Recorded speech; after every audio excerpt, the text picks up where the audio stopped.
الله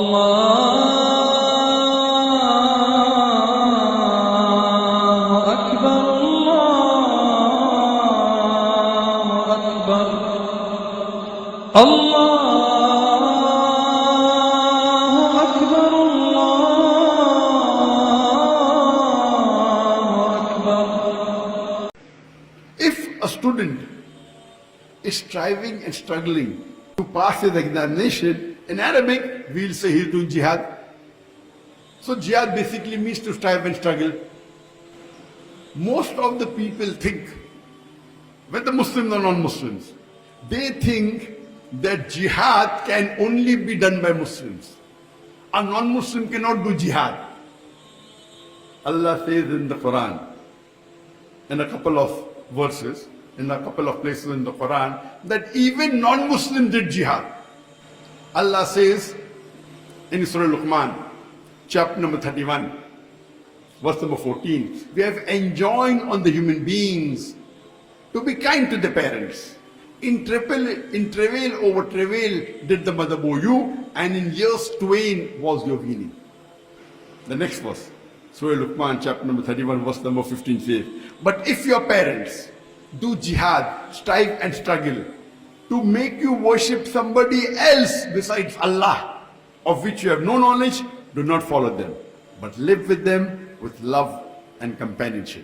Here Allah is saying, is talking about non-Muslim parents doing jihad, somebody else besides Allah. So here Allah uses the word in the Quran as jihad, that non-Muslim parents are doing jihad, struggling and striving to make their children worship somebody else besides Allah. A similar message is repeated in Surah Ankabut, chapter number 29, verse number 8. We have enjoined on human beings to be good to their parents. But if your parents strive and struggle to jihad, to make you worship somebody besides Allah, do not obey them. Here again the message is repeated in Surah Ankabut, chapter number 29, verse number 8. Allah is talking about non-Muslim parents doing jihad, striving and struggling to make the children worship somebody else besides Allah. The word jihad is used. Here, the jihad done by the non-Muslims is jihad fi sabi shaitan, jihad in the name of shaitan, Satan. That means they're striving and struggling to please the Satan. What we Muslims do is jihad fi sabilillah, jihad, striving and struggling in the way of Allah. Now whenever jihad is used, unless otherwise the context speaks something else, it is understood it is jihad fi sabilillah, striving and struggling in the way of Allah. Unless the context speaks something else, like in Surah Luqman chapter 31 verse number 14-15, or Surah Ankabut chapter 29 verse number 8, the context shows you that the non-Muslim parents are striving and struggling in the way of Satan, against Allah. Otherwise, generally, when you use the word jihad, it means jihad fi sabilillah, striving and struggling in the way of Allah. Most of the non-Muslims and some so-called Muslim scholars, inverted commas, they translate the word jihad as holy war. If you translate the English words holy war into Arabic, it is harbun muqaddasa.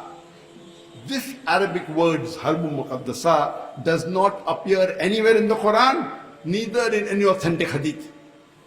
It's not there. So to say that holy war, that jihad means holy war is wrong.